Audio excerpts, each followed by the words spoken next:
Drop it.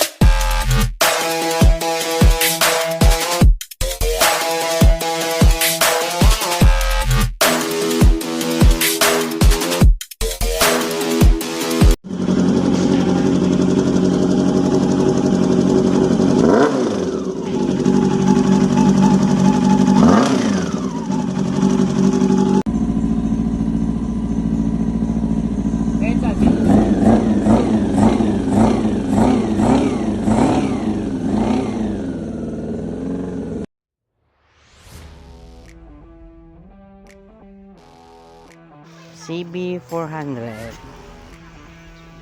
may ano daw eh, may konting ingay daw eh, may parang knocking daw eh, pero nung pinandar ko parang ano eh, hindi lang konti eh, parang gilingan ng ano eh, mais.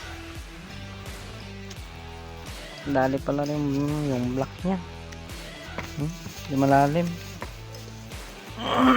Nalawang na rin yung ano, water jacket nya, pero pwede pa naman. Ito pala yung ano, sala rin, medyo wala, todas talaga yung sigunyal oh. So ito palit sigunyal na, medyo madugo, palit sigunyal, palit black din. O di kaya kung gusto ng ano 3450 pwede rin naman, malalim yun oh. So medyo matagal-tagal pa to na project. So ito, na tanggal na po natin yung sigunyal no. Makikita nyo po na ano talaga, natamaan talaga yung ano niya, connecting rod bearing. So yan, makikita nyo po natanggalan natin yung connecting rod niya. So kumapit talaga siya. Pag ganyan wala, sira na talaga. Makikita nyo po na ano, yung sigunyal niya kinayod talaga eh. Yan o. Yun. So pag ganyan na po yung sigunyal, wala na po talaga, kailangan na po palitan.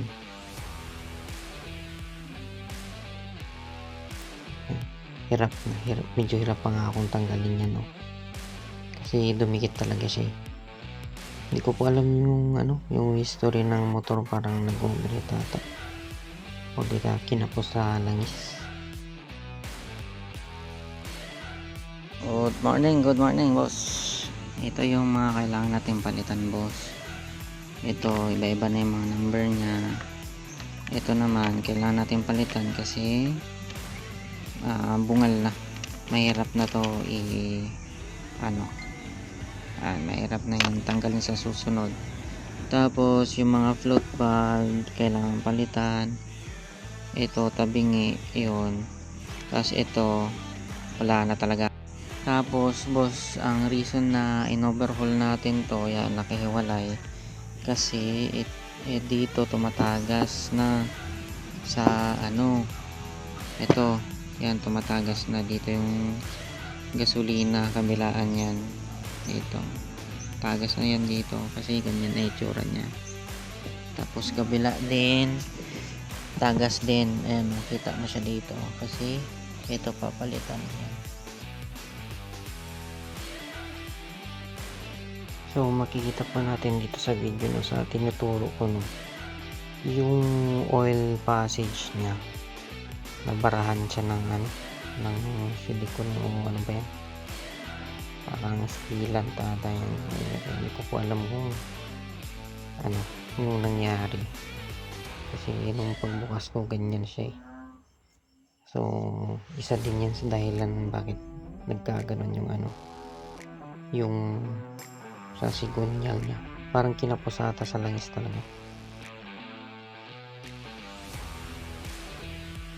Ito na po yung bagong sigunyal, tsaka yan yung bagong gasket. Yan yung bagong sigunyal, bili ng ano, may-ari, isang set siya. So ito yung binubuo na po natin unti-unti hanggang sa matapos na talaga siya. Yan, lapit na siya matapos. Pinayos na rin natin yung wirings niya, tsaka pinalitan ng clip-on handlebar at bagong radiator. Ito po, cold start, kaka-on lang po.